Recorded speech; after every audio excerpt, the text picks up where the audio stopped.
नमस्कार दोस्तों, फिर से हम लेकर आ गए हैं क्लास 6 के SCERT का चैप्टर नंबर 10।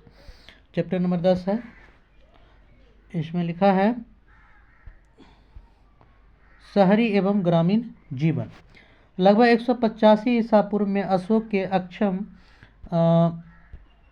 अधिकारियों एवं उनकी प्रशासनिक कमजोरियों की वजह से मौर्य साम्राज्य का पतन हो गया। सुदर्शन झील का जिक्र रुद्रदामन चूनागढ़ अभिलेख से मिलता है। मध्य एशिया से भारत होते हुए एक व्यापारिक मार्ग गुजरता था जो चीन की रोमन साम्राज्य के पश्चिमी प्रांत से जोड़ता है, जिसको रेशम मार्ग कहते हैं। हिंद यूनानी शासकों ने सोने के सिक्के को भारत में पहली बार जारी किया था। मतलब कि सोने के सिक्के भारत में सबसे पहले किसने जारी किया था? तो हिंद यूनानी शासक ने। अब है आहत सिक्के। क्या है? आहत सिक्के जो होते थे चांदी या सोने के सिक्के होते थे। आहत सिक्के चांदी और सोने के सिक्के को क्या कहता? आहत सिक्के। आहत सिक्के राजकीय चिन्ह के आहत कर बनाए जाने के कारण आहत सिक्का इसे कहा जाता था। कुषाण शासक के सिक्कों हमें बौद्ध धर्म के चित्र मिले हैं। पटना का भिखना पहाड़ी संभवतः किसी समय बौद्ध भिक्षुओं के ठहरने के स्थान थे।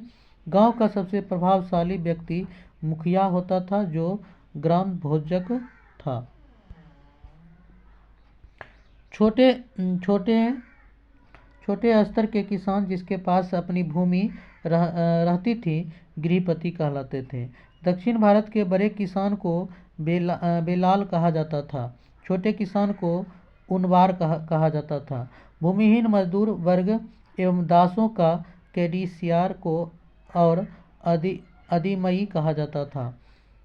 कश्मीर, कोसल, विदर्भ और कलिंग हीरो के लिए प्रसिद्ध था। जातक कथाएं आम लोगों में प्रचलित था। इसका संकलन बौद्ध भिक्षुओं ने किया। कैसे निर्धन व्यक्ति अपनी चतुराई से व्यापार के माध्यम से धनी बन जाता है। समकालीन भारत के तटीय शहरों तोंडी, मुजरिस, पुहार, अरिकमेडू समकालीन व्यापारिक नगर था। अब ये अध्याय 11 में लिखा है सुदूर प्रदेशों से संपर्क। मौर्य साम्राज्य के पतन के बाद मगध क्षेत्र में शुंग वंश की स्थापना हुई। संस्थापक था पुष्यमित्र शुंग। अंतिम मौर्य शासक थे बृहदत्त। सबसे प्रसिद्ध यूनानी शासक मिनांडर था, जो बौद्ध साहित्य में मिलिंद्र के नाम से जाना जाता था। यवन शासक के पतन के बाद सब शासकों ने अपनी सत्ता स्थापित की। कनिष्क मगध पर आक्रमण कर प्रसिद्ध विद्वान अश्वघोष को अपनी राजधानी पुरुष पर पेशावर ले आया था। रेशम मार्ग, जहां से रोम एवं चीन के बीच रेशम का व्यापार होता है, परंतु इस बात पर कुषाण शासक का नियंत्रण था। पुष्यमित्र शुंग ने ब्राह्मण धर्म को बढ़ावा दिया, जिससे यज्ञ और बलि की प्रथा का विकास हुआ। कनिष्क बौद्ध धर्म का अनुयायी था। बौद्ध विहार बौद्ध भिक्षुओं का निवास करता है। गंधार शैलों की अधिकांश मूर्तियां जीवन के यात्रा से संबंधित हैं।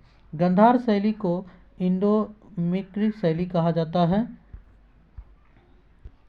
मथुरा शैली में स्थानीय रूप से उपलब्ध सुंदर लाल पत्थर का उपयोग होता है। आंध्र प्रदेश के अमरावती से युद्ध की कई मूर्तियां मिली हैं और अमरावती शैली कला विदेशी प्रभाव से पूर्ण मुक्त है। गौतम बुद्ध की सबसे विशाल मूर्ति अफगानिस्तान के बायमान के पहाड़ को काटकर बनाया गया था। मतलब गौतम बुद्ध के जो मूर्ति बना था, विशाल मूर्ति अफगानिस्तान में, तो बायमन के पहाड़ से काटकर बना गया था।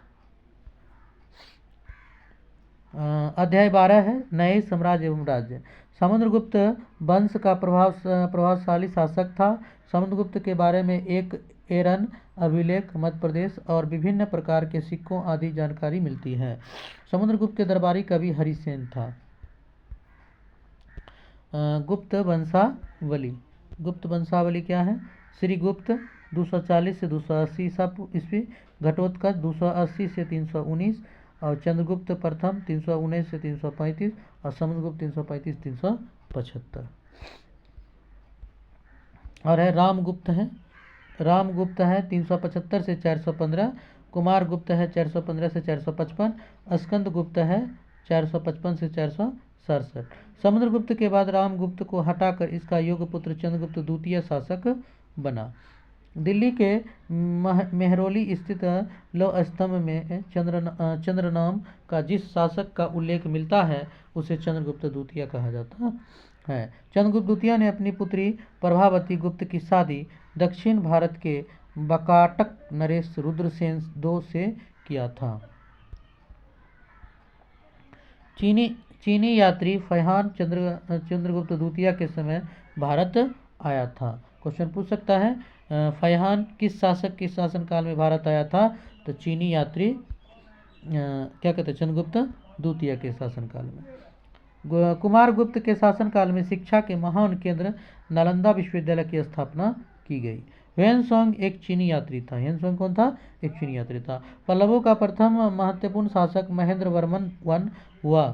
पल्लवों को द्रविड़ शैली के संस्थापक के रूप में जाना जाता है। पल्लवों ने वास्तुकला को कोष्ठ और कदरा कला से मुक्त किया। ऐहोल अभिलेख में पुलकेशिन II की प्रशंसा की गई। समुद्रगुप्त की प्रयागप्रस्ती अभिलेख को हरिसेन ने लिखा। क्वेश्चन पूछ सकता है प्रयागप्रस्ती की रचना किसने की? प्रयागप्रस्ती की रचना किसने की? तो हरिसेन ने की। किसने की? हरिसेन। कामरूप असम का पुराना नाम है। कामरूप किसका नाम है? असम का। कुमार गुप्त के बाद स्कंद गुप्त शासक बना जो हुनों को पराजित किया और सक्रियद्वितीय उपाधि धारण किया। प्रथम हुन आक्रमणकारी तोरमन इनका पुत्र मिहिर बौद्ध धर्म के प्रति घृणा करता था। इसने बौद्ध भिक्षुओं की हत्या और बौद्ध विहार को नष्ट किया। अगला है अध्याय 13 है। अध्याय 13 में लिखा है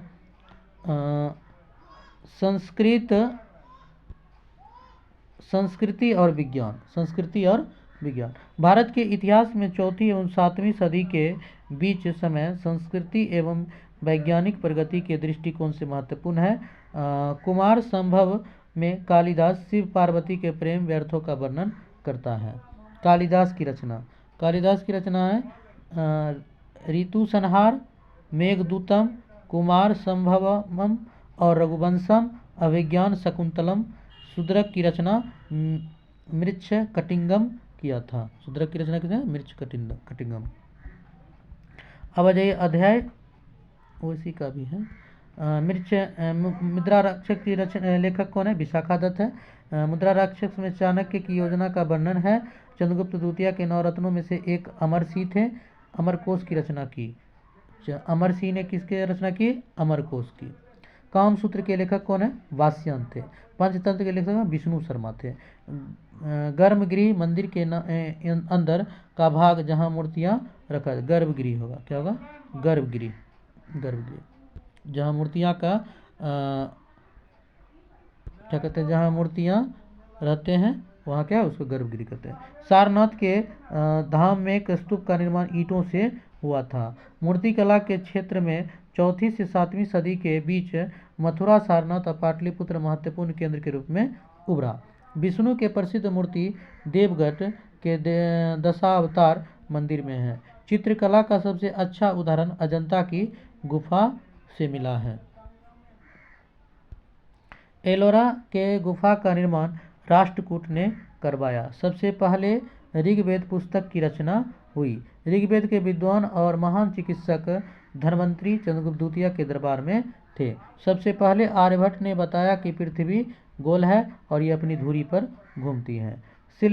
शिल्पाधिकारम तमिल साहित्य है। अभिज्ञान शकुंतलम एक नाटक है। हर्षवर्धन की रचना नागनंद रत्नावली प्रियदर्शिका है। इलांको ने शिल्पाधिकारम की रचना की। अब अध्याय 14 है। डॉक्टर सदाशिव अलकेतर महान पुरातत्वविद एवं इतिहासकार थे। काशी प्रसाद जायसवाल यह मिर्ज़ापुर के निवासी थे, मिर्ज़ापुर उत्तर प्रदेश। इनकी पुस्तकों ने इतिहास लेखन में क्रांति ला दी थी। पटना संग्रहालय की स्थापना के.पी. जायसवाल के प्रयास से हुआ। के.पी. जायसवाल को लंदन में श्यामजी कृष्ण वर्णलाल हरदयाल एवं बी.डी. सावरकर संपर्क हुआ। उसके बाद है Bihar and Orissa research society के संस्थापक सदस्य के.पी. जायसवाल। के.पी. राजेंद्र प्रसाद की अध्यक्षता में बिहार इतिहास परिषद की स्थापना की है। History of India KP. Jaiswal ने 1930 ईस्वी में किया। बिहार यू द एजेज के संस्थापक आर दिवाकर थे। यहीं तक रहने देते हैं और कल फिर देखेंगे। अब एनसीईआरटी का कुछ छोटा छोटा निचोड़ है, उसके बाद अगला अध्याय चलेंगे, ठीक ना। अगला चैप्टर से मतलब किताब का 7 होगा। और मेरे ज़्यादा से ज़्यादा वीडियो को शेयर कर दीजिए और सब्सक्राइब कर दीजिए। इसी तरह हम वीडियो लाते रहेंगे। धन्यवाद, थैंक यू।